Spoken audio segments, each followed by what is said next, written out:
ils n'entreront pas dans la danse.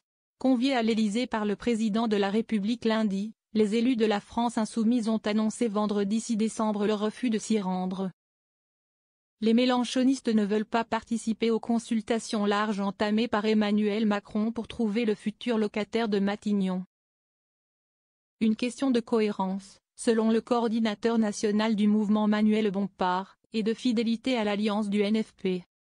Aucune discussion autre que la nomination d'un gouvernement du nouveau Front populaire ne saurait avoir lieu avec le chef de l'État, explique-t-il dans un communiqué publié vendredi en fin de soirée, fustigeant à nouveau le coup de force d'Emmanuel Macron à travers son refus de reconnaître le résultat des dernières législatives.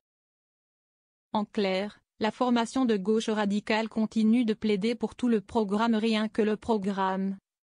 Avec un gouvernement mené par Lucie Castet qui se chargerait ensuite de trouver des majorités texte par texte au Parlement.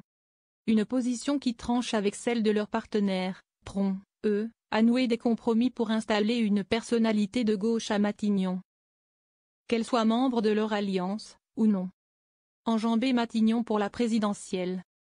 Dès lors, comment comprendre ces différences qui tendent à isoler la France insoumise des autres partis de gauche? Pour les mélenchonistes, la stratégie est claire, garder les mains propres, cultiver le statut d'opposant farouche à la Macronie et au système capitaliste financiarisé. Quitte à ce que le blocage vers Matignon perdure, pour mieux pointer la responsabilité d'Emmanuel Macron et demander son départ. En ce sens, la réaction de Jean-Luc Mélenchon à l'adoption de la motion de censure contre Michel Barnier est limpide. Invité du 20h sur TF1 jeudi, le patriarche insoumis a effectivement attendu une question et moins de 40 secondes pour pointer la responsabilité du chef de l'État dans cette histoire. Ce n'est pas M. Barnier qui a été censuré. C'est M. Macron qui a été censuré, a ainsi plaidé le triple candidat à la présidentielle.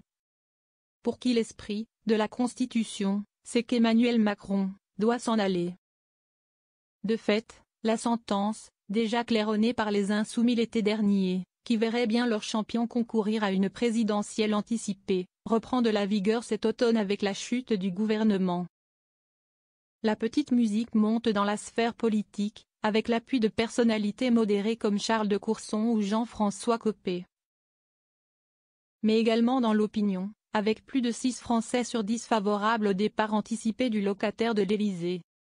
Pour les insoumis, il s'agit de la seule solution pour sortir de l'impasse, comme le répète Manuel Bompard dans son communiqué refusant l'invitation présidentielle.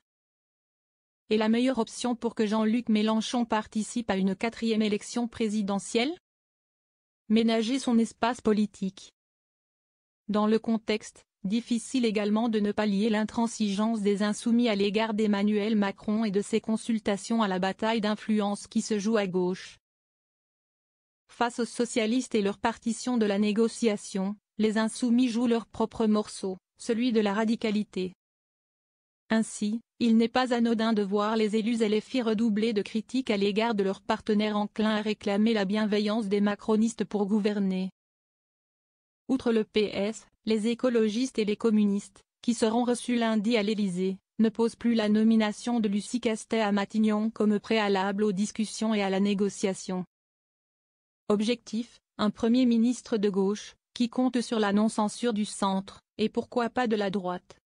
Impensable pour les mélenchonistes. Aucun accord entre un parti du nouveau Front populaire et les partis présidentiels ne nous engagerait. Martèle Manuel Bompard dans son communiqué, en critiquant nommément les socialistes pour leur ouverture sur la réforme des retraites. Olivier Faure propose effectivement un gel plus qu'une abrogation, en guise de main tendue aux macronistes.